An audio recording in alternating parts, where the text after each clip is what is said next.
What's up everybody, it's Matt from TDM Style here and welcome back to the channel for another first impressions style video, and this is one that I've been really looking forward to. Today we're having a look at the Clay Pomade from Apothecary 87.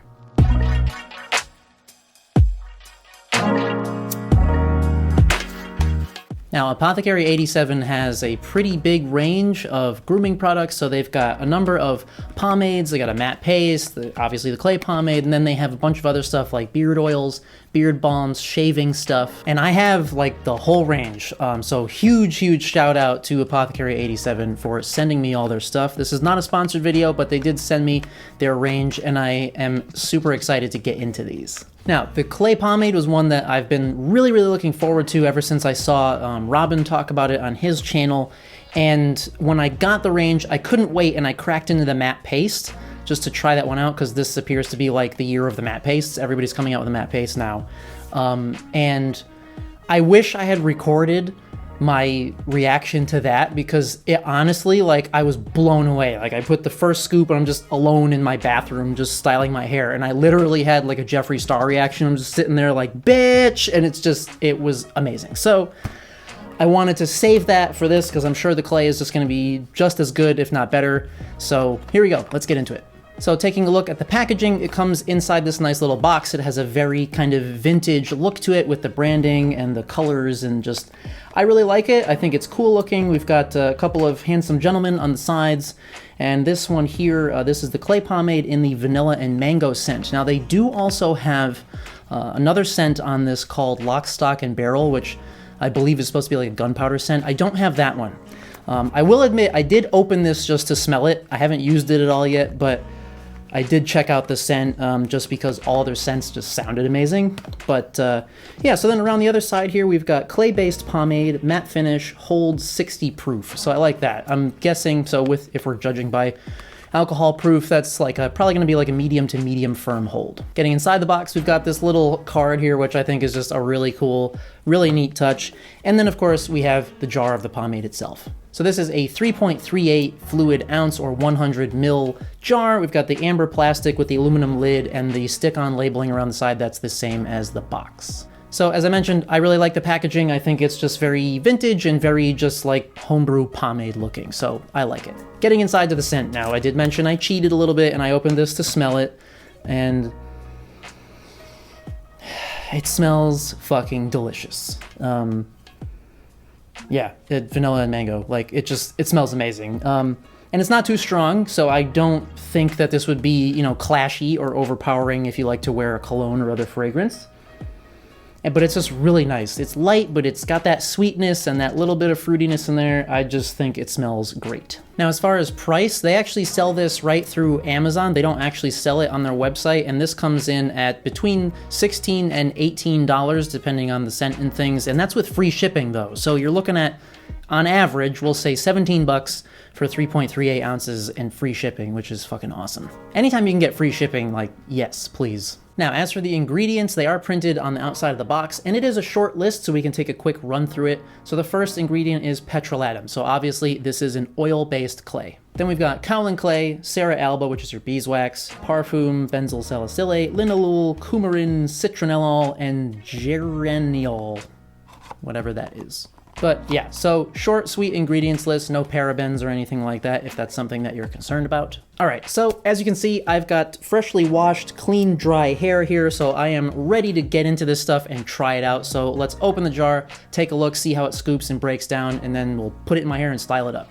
All right, so getting into the jar, taking a look at this, it is that typical kind of beige tannish color that we expect clays to be, and you can tell just by looking at it that that's hand poured. I mean, I really like that.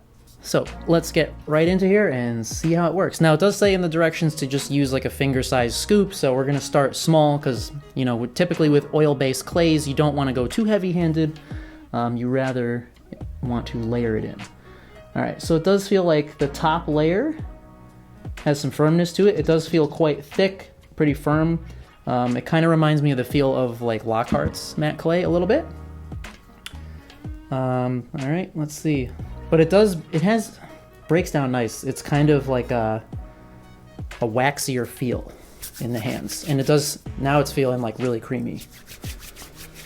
It smells so fucking good. All right, so it does emulsify nice. All right, let's go in. Oh yeah. Yes, I love oil-based clays for this reason right here, that it applies like butter. Now, obviously not all oil-based clays are like that, but some of the ones that I've really been loving lately are like that, and I really appreciate it, because, you know, being someone with a coarse hair type that is very susceptible to sticky products that have a lot of tug and pull, these type of products that have a really easy application are like a dream for me. All right, so it is feeling very lightweight in the hair. At this point, I would call this like a natural shine, but I'm sure it's gonna have, you know, a slight shift in the shine level as it totally dries and sets. So we'll, you know, once I'm done styling, we'll probably check back in about 10-15 minutes just to see if it's changed in that regard. It does seem to have a bit more strand separation than I expected, honestly. But again, I'm curious if that's going to change as it sets. This is promising though for like humidity. It's been humid as fuck in Connecticut this summer, and it's still like, we're, you know, basically halfway through September, and it's still like 80 degrees and 5,000% humidity outside. So this having the texture and shine and, you know, kind of waxiness that it has, I feel like this will do well against the humidity and my hair won't get frizzy, so we'll see how that works out, but based on how it's feeling right now, I think it's gonna be pretty awesome. All right, so I'm pretty happy with this. I think it's looking pretty nice. The texture looks good. As I mentioned, it does have a little more strand separation than I expected, but it's nothing too extreme, so I don't think it looks like bad or anything. The volume's nice. Like, as I mentioned, it feels very light in my hair, so yeah, so we'll come back in about 10 to 15 minutes once it's totally set. We'll just see if the finish or texture has changed at all, and then after that, I'm just gonna go about my day, and we'll come back in after about 8 hours or so and see how it held up. All right, guys, so it's been about 15 minutes, so I can say that the finish did definitely lift into a more matte one. I would say it still has a little bit of a natural shine to it, but like, I'm into that because, you know, my hair doesn't always look great with a super, super matte finish, so I like it. Still feels very light. I will say after about the first like 2 or 3 minutes after I applied it, because at first it didn't really feel like it was gonna have that much hold, but after the first couple minutes, the hold really kicked in. It does definitely feel like a nice medium firm. My hair still feels very, very light. So I am into it right now. So we're just gonna go about my normal day. Got a bunch of stuff to get done today, so we'll check back in at the end of the day in about 8 hours or so and see how everything held up. All right, guys, so we're back. It is now about 8.5 hours later, and I'd say we're still looking pretty damn good. I actually feel like the texture and the finish like got better over time. I think it looks almost better now than it did immediately after styling.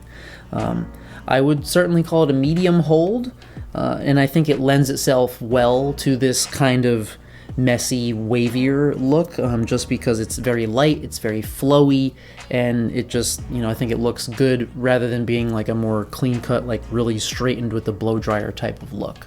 All right, so overall first impressions on the Apothecary 87 matte clay.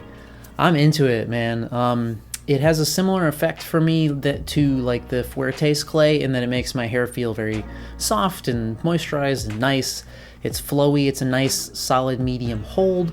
To me, I definitely feel like this has a little bit more shine. It's not really super matte.